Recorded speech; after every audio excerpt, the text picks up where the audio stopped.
prévu, organisé par les autorités des Antilles vers la métropole et peut-être de la Réunion. On va s'intéresser maintenant aux conséquences économiques et notamment sur le tourisme dans cette région des Antilles. Nous a rejoint par Skype Richard Vainopoulos. Vous êtes président, fondateur d'un réseau d'agences de voyage, Tourcom, qui regroupe près de 800 établissements indépendants en France. On a envie d'abord de vous demander comment avez-vous réagi à l'annonce de ces mesures, de ce protocole sanitaire très strict qui s'applique sur cette zone très touristique dans cette période de l'année? Alors, réagir est un bien grand mot parce que ça fait déjà 2 ans quasiment que nous avons des surprises tous les jours. Mais là, c'est disons un petit peu, un peu scandaleux dans le sens que quand on fait un confinement, on le fait de quelques heures. Là, c'est un confinement de 24 heures sur 3 semaines.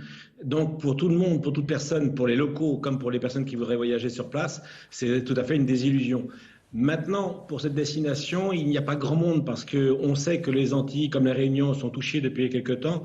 Et donc, on envoie plutôt nos clients vers l'Europe ou sur la France, mais quasiment pas sur les DOM. Ça, c'est clair. Donc, vous diriez qu'il n'y a pas de mesures particulières, d'annulation, de report, avec des voyageurs qui étaient en attente, qui espéraient peut-être partir d'ici quelques jours et qui souhaiteraient changer finalement de destination. Alors, on a eu quelques clients, ça c'est clair, qui voulaient partir et qui partaient en famille. Donc, on fait des reports, on rembourse, mais on arrive à s'arranger avec eux. Il n'y a aucun problème. Mais il y a très peu de dossiers. Comment est-ce que vous gérez maintenant cette relation avec ces clients? Vous avez un peu de recul, hélas, je dirais, avec cette épidémie qui frappe eh bien, le monde entier. Comment est-ce que eh bien, votre réseau d'agences de voyage gère sa relation client? Est-ce qu'il y a eh bien, des mesures particulières à prendre avant de projeter un voyage aujourd'hui? Oui, alors on fait beaucoup de formations pour nos agents de voyage, des formations soutien psychologique, mais également des formations sur les destinations avec les formalités sanitaires. On se tient à jour quotidiennement par rapport à ça, donc on les informe également.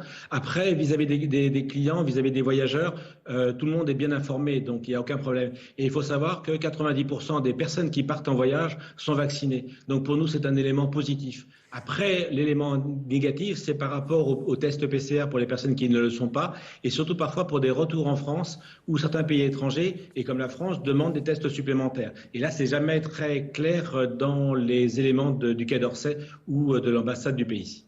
Richard Vainopoulos, quels conseils vous donnez donc à ces clients qui viennent vous voir?